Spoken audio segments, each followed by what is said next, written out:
proses pengumpulan kitab-kitab Injil Matius, Markus, Lukas, dan Yohanes. Kita tahu di dalamnya ada perbedaan. Nah, itulah yang diperdebatkan oleh para ahli hingga saat ini. Salah satu yang memperdebatkan adalah Bart Ehrman. Bart Ehrman mengatakan bahwa perjanjian baru ini tidak relevan karena di dalamnya banyak sekali kesalahan, sehingga tidaklah salah kalau kita mengabaikan kitab perjanjian baru. Sedangkan Michael Licona sebagai orang Kristen, sebagai seorang ahli biblika, dia justru mengatakan kitab Injil memang punya keunikannya. Dan setelah kita akan melihat, kita akan sama-sama belajar mengenai diskusi yang menarik ini. Saksikan video ini. Menanggapi perbedaan surat Injil, seorang bernama Michael Licona, dia seorang sejarawan dan ahli biblika, turut bersuara terhadap perbedaan Injil ini satu dengan yang lain. Nah, saudara, sebagai profesor yang ahli dalam perjanjian baru, Michael Licona menuangkan ide pemikirannya itu dalam sebuah buku berjudul Why Are There Differences in the Gospel? Bapak Ibu Saudara dapat melihatnya dalam buku tersebut. Nah, di dalam bukunya itu Licona bertujuan untuk memperlihatkan bahwa memang Injil itu dapat berbeda. Nah, tapi penjelasan berikutnya yang menarik. Jadi di dalam buku itu Licona berusaha melihat bahwa Injil ini adalah sebagai bentuk asal Yunani Romawi kuno.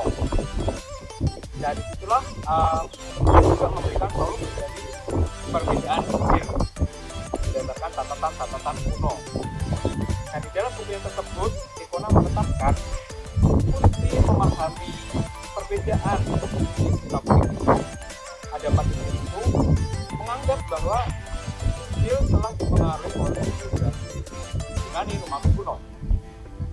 Itu menurut Licona, biografi Yunani kuno itulah berperan signifikan dalam penulisan kitab Injil sinoptik atau keempat Injil itu ya, Matius, Markus, Lukas, Yohanes, yang mengandung karakteristik budaya Yunani Romawi. Nah, setidaknya ada beberapa karakteristik yang kita juga bisa terima, yaitu ada beberapa di antaranya. Nah, karakter Yunani Romawi kuno ini menunjukkan bahwa perluasan cakupan dan kemasan antara Injil dan budaya Yunani Romawi. Nah, perluasan tersebut tidak berarti tidak ada catatan aspek terkait biografi Yunani Romawi. Dan ini saya mengutip namanya David Parnell. Jadi luasnya cakupan karakteristik ini dapat membawa pembaca kita semua itu setidaknya mengenal makna yang didapat dari karakteristik itu. Nah, kendati demikian, inilah fakta sejarah bahwa Licona itu menjelaskan perbedaan-perbedaan itu menurut catatan Yunani Romawi.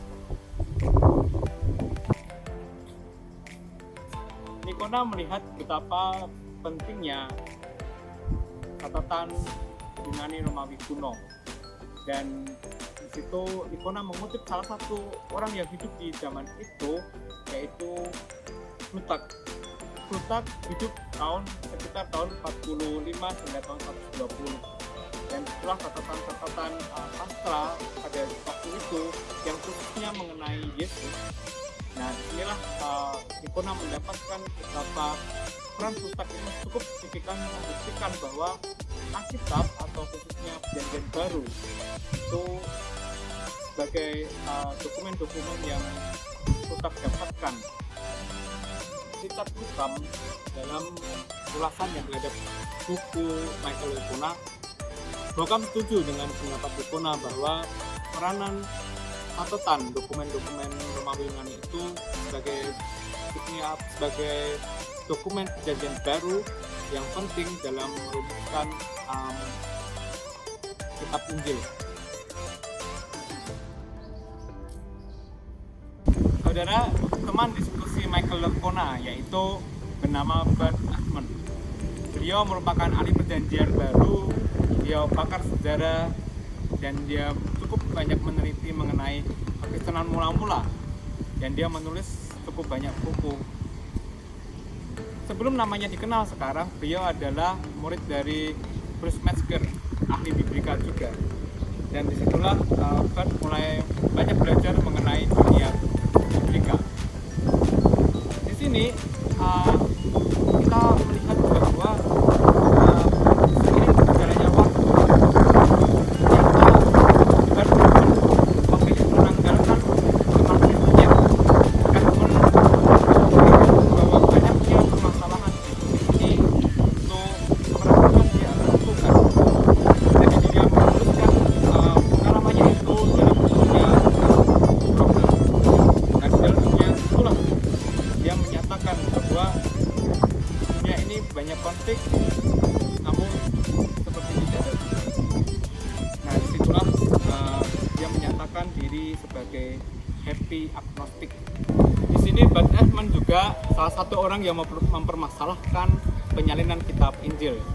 Menurut Ehrman, penyalinan kitab Injil ini dilakukan oleh orang-orang Kristen mula-mula yang tidak cukup profesional dan bisa dibilang bukan orang cendekiawan. Dan permasalahan-permasalahan itu terus berlanjut sampai penyusunan itu selesai. Nah, kemudian di abad kedua dan ketiga itu ada orang cendekiawan seperti Origen misalnya. Disitulah Origen mengatakan bahwa manuskrip-manuskrip itu bermasalah. Bukan hanya Origen, tetapi Celsus mengatakan bahwa beberapa penganut atau orang Kristen pada zaman itu, maksudnya seolah-olah tidak serius mengerjakan naskah Injil dalam perjanjian baru. Jadi dengan demikian memang Bert meyakini ada kesalahan penyalinan yang dalam teks perjanjian baru. Nah, apakah tujuan ini benar? Kita akan sama-sama mendiskusikannya.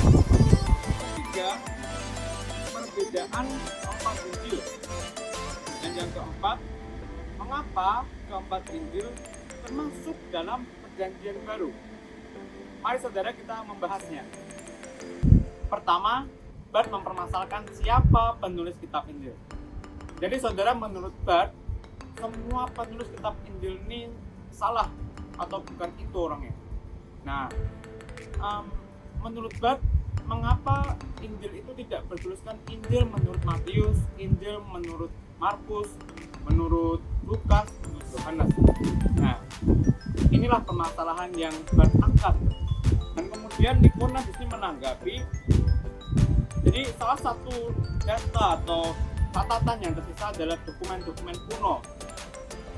Contoh saja Papias, seorang bapak gereja, memberi informasi terkait siapa penulis kitab Injil itu.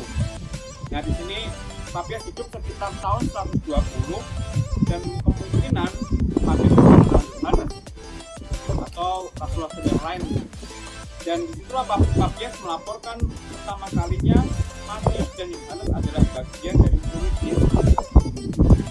Kemudian selain itu Papias juga memberikan informasi bahwa Markus menuliskan Injil berdasarkan pemberitahuan Petrus. Jadi dari sinilah kita tahu penjelasan Licona. Kemudian kita tahu bahwa meskipun sudah banyak literatur menuliskan tentang para bapak gereja dan pertemuannya, nah studi sejarah tetaplah dipertanyakan dan dituntut untuk dapat membuktikannya. Demikianlah yang dilakukan Licona, yang membuktikan dan menjelaskan mengenai penulis kitab-kitab itu.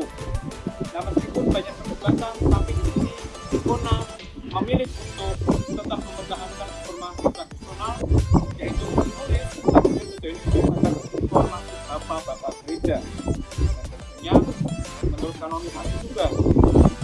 Dengan ini, Bert yang semula mengatakan bahwa penulis kitab Injil salah, mungkin di sini Bart melakukan kesalahannya. Jadi tidak benar bahwa penulis kitab itu salah. Yang kedua, kapan penulis menuliskan Injil? Saudara, di sini Bart berpendapat bahwa penulisan kitab Injil itu terjadi ketika sesudah 35 sampai 65 tahun pasca kehidupan Yesus. Nah, disinilah kemungkinan waktu itu ada penyimpangan-penyimpangan, entah kemungkinan penyimpangan menambah-nambahi kata atau menghilangkan kata, atau bisa saja pemalsuan ayat. Jadi disinilah Bart mempermasalahkan itu, kenapa para ahli itu tidak segera mengkanonisasi surat-surat ini. Nah, kemudian Likona merespon dengan sederhana. Di sini Likona mengatakan bahwa seberapapun waktu itu, penulisan tentu ada hal-hal errornya, bahkan hal-hal detail.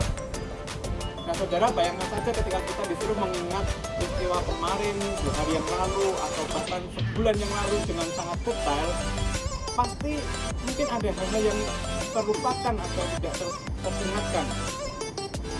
Hal ini sama dengan Jacob van Bruggen. Jadi Bruggen mengatakan bahwa konteks mereka, tradisi mereka itu hidup dengan tradisi lisan. Jadi ngomong satu, ngomong ke yang lain, kemudian disampaikan juga yang lain. Jadi menurut mereka kitab suci itu memang belum dibutuhkan.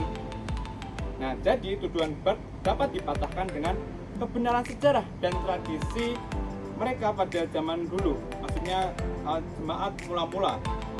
Nah, akar permasalahan itu karena konteks jemaat mula-mula yang belum ada desakan untuk membuat perjanjian baru.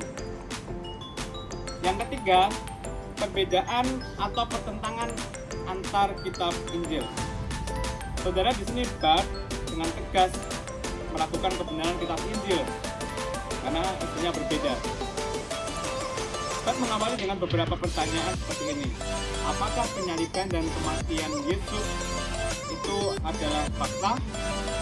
Pertanyaan selanjutnya, apakah ada saksi mata yang menuliskan peristiwa tentang Yesus dalam kitab Injil?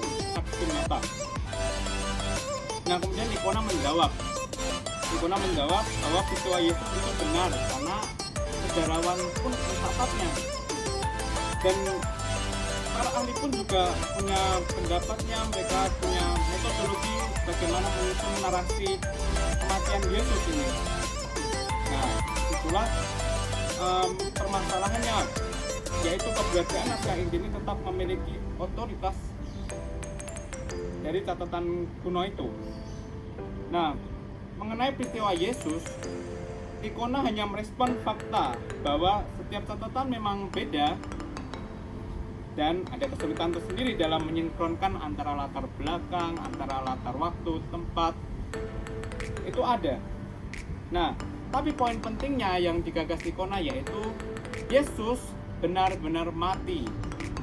Yesus mati untuk menebus kita dari dosa. Itulah poin Likona yang penting.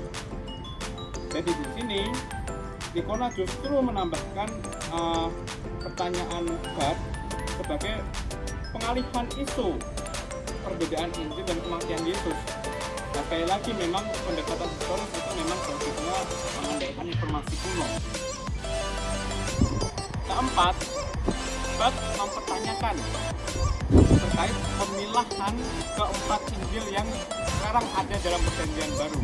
Kenapa tidak mengambil surat-surat atau catatan kuno yang lain dijadikan dalam kitab Injil? Di sini Likona menjawab bahwa harus diakui banyak sekali surat-surat kuno atau catatan-catatan kuno, tapi isinya itu semua tentang Yesus, tentang kehidupan Yesus, pelayanan Yesus, dan itu pun beredar. Nah, di sini menurut Likona pasti keempat Injil ini punya daya tarik tersendiri, makanya bapak-bapak gereja memilihnya. Jadi pada kesimpulannya, seluruh pertentangan Bart ini, Bart mengakui bahwa Injil itu memiliki data kuno, yang itu dijadikan referensi dan itu artinya dikanonisasi. Jadi hal positif dari perdebatan ini yaitu mengedukasi kita semua kalau ada ceritanya di balik pembuatan kitab ini. Dari seluruh pemaparan Likona pada perdebatannya dengan Bart mempermasalahkan perjanjian baru, kita tahu bahwa semuanya ini menunjukkan bahwa kitab Injil, khususnya Alkitab keseluruhan, itu tidak lepas dari konteks pembuatannya, yaitu konteks Romawi Yunani. Dan itulah solusi dari kita menghadapi perbedaan keempat Injilnya itu. Dan kemudian F.S. Bruce mengatakan kepada kita bahwa segala sesuatu yang dikerjakan dan diajarkan oleh Yesus itulah isi dari kitab Injil. Jadi meskipun berbeda tapi tetap satu, yaitu tentang Yesus isinya. Salam dari saya, Tuhan Yesus memberkati.